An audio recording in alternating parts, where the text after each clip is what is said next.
Vou aproveitar aqui, deputado, que a Ana falou de 2025, um ano, né, pré-eleitoral. 2026 temos eleições presidenciais, né, para governador, senadores, né, vamos renovar 2/3 do Senado, a Câmara Federal, e a Isto É dessa semana colocou lá uma capa, na matéria de capa, está aí, ó, surge um novo candidato. Então a Isto É lançou o Eduardo Bolsonaro candidato à presidência em 2026, mas, deputado, conversávamos aqui antes do programa e o senhor acredita ainda que Jair Bolsonaro será o candidato, poderá ser o candidato em 2026?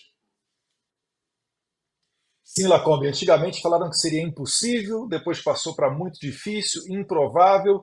Por agora eu já escuto algumas pessoas falando que há espaço sim, com essa nova atmosfera, inclusive vinda da eleição norte-americana, para que seja revertida a inelegibilidade do presidente Jair Bolsonaro. Eu sempre lembro, ele está inelegível por quê? Porque se encontrou com embaixadores e aí foi condenado por abuso de poder político. Eu pergunto quantos votos ele ganha pedindo para estrangeiro votar nele, sendo que ele nem pediu, né, esse tipo de voto, né? E também por ter subido no caminhão de som do pastor Silas Malafaia e ter dado um discurso ao lado do Luciano Hang. Eu não consigo entender como que isso daí pode ser considerado crime e deixar uma pessoa inelegível. Só que essa é a nova estratégia da esquerda mundial. Isso não ocorreu apenas no Brasil, ocorreu na Venezuela, depois deles terem aprendido a lição com a Nicarágua. A Nicarágua, do ditador Daniel Ortega, de esquerda, ele prendeu 7 adversários presidenciáveis que concorriam com ele. E aí, vejam só, ele foi eleito. E quem que deu parabéns para ele? O próprio PT. Depois acabaram editando a notinha porque pegou meio mal. Se saímos da Nicarágua e formos para a Venezuela, o Maduro já aprendeu a lição. O que ele fez? Ele tornou inelegível não só a Maria Corina Machado, mas mesmo o de centro-esquerda, o candidato Capriles. Então, essa é a nova estratégia da esquerda. Se não tiver ninguém à direita para ameaçar eles, eles seguirão sendo eleitos e reeleitos e não se espantem se for mais uma eleição com 51% de votos para o vencedor. Aquela eleição que todo mundo pensa, poxa, bateu na trave. Mas o que a gente quer é dar integridade e transparência eleitoral a todo esse processo. Eu, inclusive, acredito que com essa eleição de Donald Trump venha uma forte pressão internacional, porque eu não vejo os Estados Unidos como um mero carimbador de eleição latino-americana. Eleição que não tem possibilidade de auditoria, que não tem possibilidade de recontagem dos votos. Então, essa pauta, ela certamente será muito bem trabalhada. E ao TSE, eu acho bom dar tchau aos tempos em que ocorriam parcerias com determinadas empresas e instituições norte-americanas, como o FBI, dando palestrinha sobre como combater o discurso de ódio às fake news. Esses tempos vão ficar no passado, até porque, né, eu tenho certeza que vocês conhecem muito bem aí o indicado do Trump para ser o Attorney General, que é uma espécie de procurador-geral da República com esteroides, porque ele pega algumas atribuições da AGU, do Ministério da Justiça no Brasil, mas esta pessoa superpoderosa indicada por Trump é ninguém menos do que o deputado da Flórida, o Matt Gaetz. Ele será o encarregado por supervisionar a Polícia Federal, por supervisionar US Marshals, que cumpre as ordens, por exemplo, de autoridades internacionais.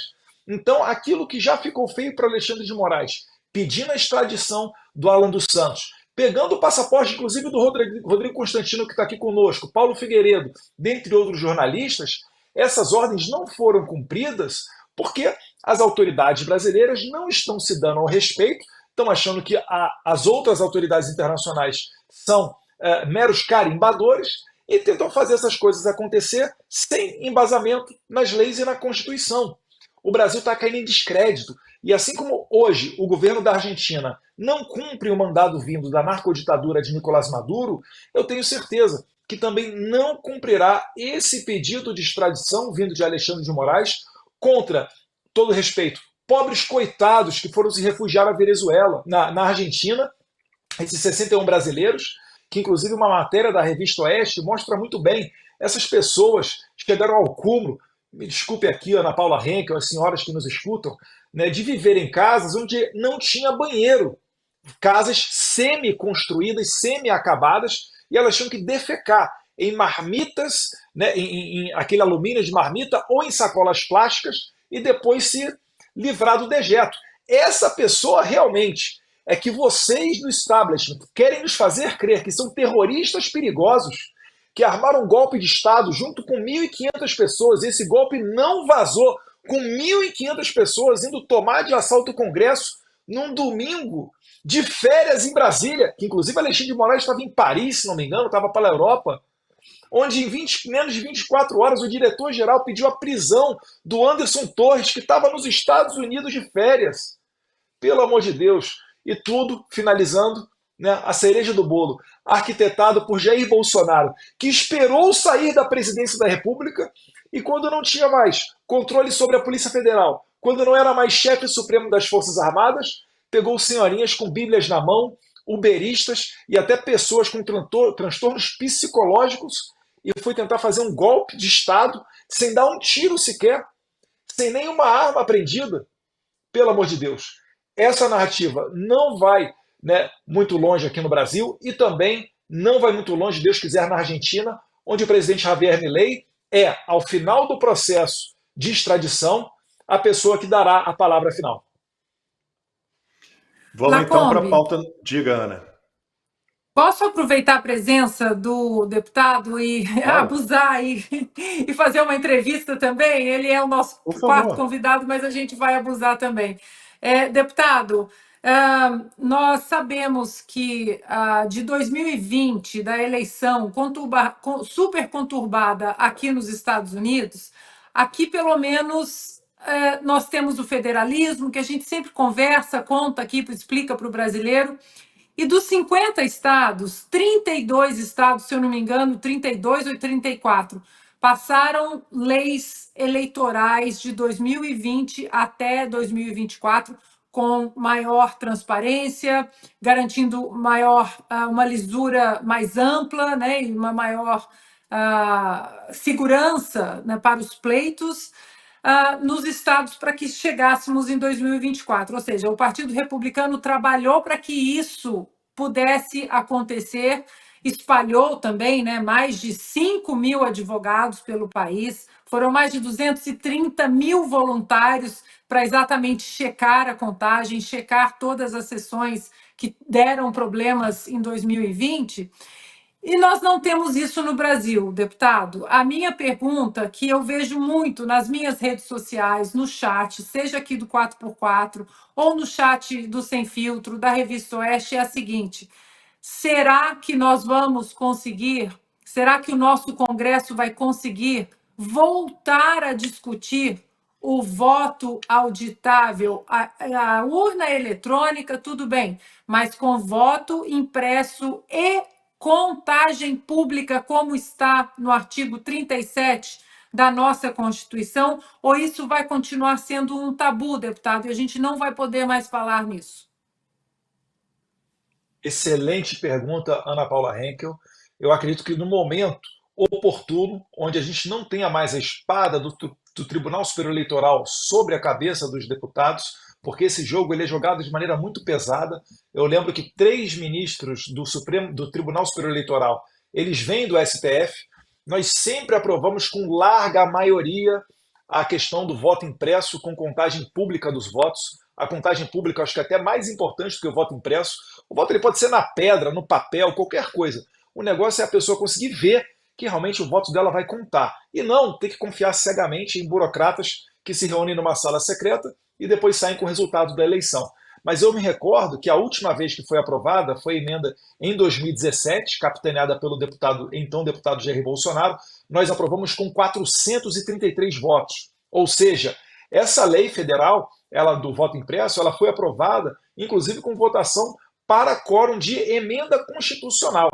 E aí, quando o STF, em 2018, declarou inconstitucional a lei, né, mais uma vez, aí veio a PEC 135 da deputada Bia Kicis para a gente tentar ver uma maneira de não permitir que o STF declare mais uma vez a inconstitucionalidade dessa lei.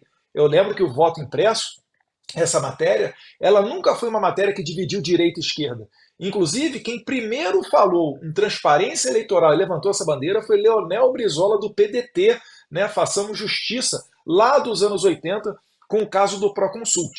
Então, esse cenário, a gente tem que voltar a falar sim, a gente tem que voltar a ter um momento para debater essa lei e, Deus quiser, aprová-la, mas sem sofrer interferências do Judiciário no Congresso, igual ocorreu na última vez, essa PEC da Bia Kicis, onde o então presidente do TSE, o ministro Luiz Roberto Barroso, foi ao Congresso Nacional, se reuniu com 11 presidentes de partido, e aí todos eles saíram dessa reunião, onde não se sabe o que foi conversado, dando opinião negativa com relação à questão do voto impresso. Nesse momento, um ano antes da eleição de 2022, a gente está falando aqui de julho, agosto de 2021, o presidente Bolsonaro, numa cartada final, chegou a falar do inquérito da Polícia Federal de invasão hacker aos sistemas da Polícia Federal, onde a ministra Rosa Weber pediu uma investigação da PF.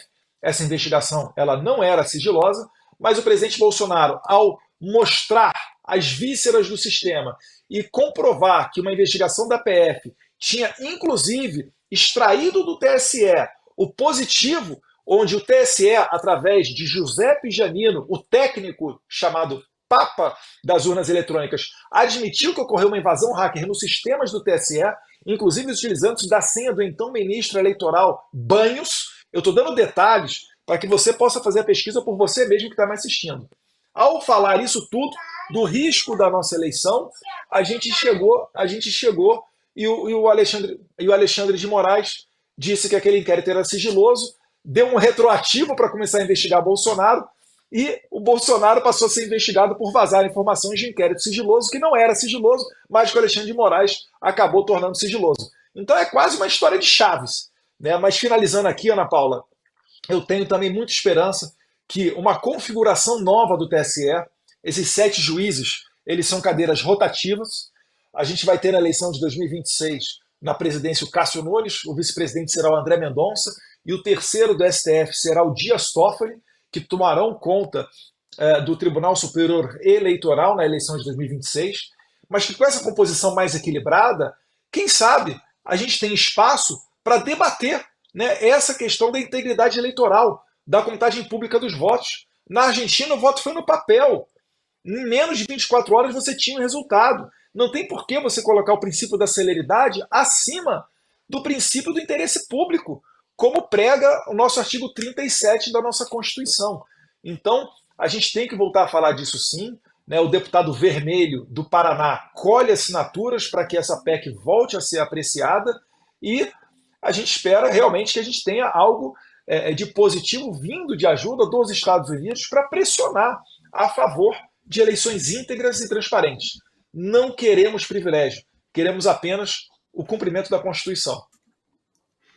Deputado, quem é que estava aí perto do senhor agora? É a minha filha aqui, é que a minha esposa está dando conta do bebê de 1 ano e a minha filha de 4 anos está aqui do lado, ela está tomando um mamazinho e ela meio que interrompeu, mas tudo bem, né, filha? Não, mas aqui pode. Tá Aqui valendo. pode. Tenho certeza que já é antipetista. Quer dar um oi aqui, ó? Dá um oi pra gente aí. Dá um oi aí, filha. Fala oi pro pessoal. Oi, tudo bom? Fala oi. É que ela não tá vendo vocês não, mas são os coleguinhas do papai, tá? Pode ficar aqui sentada, só não fala muito. Daqui a pouco sou eu que vou ter que botar pra dormir.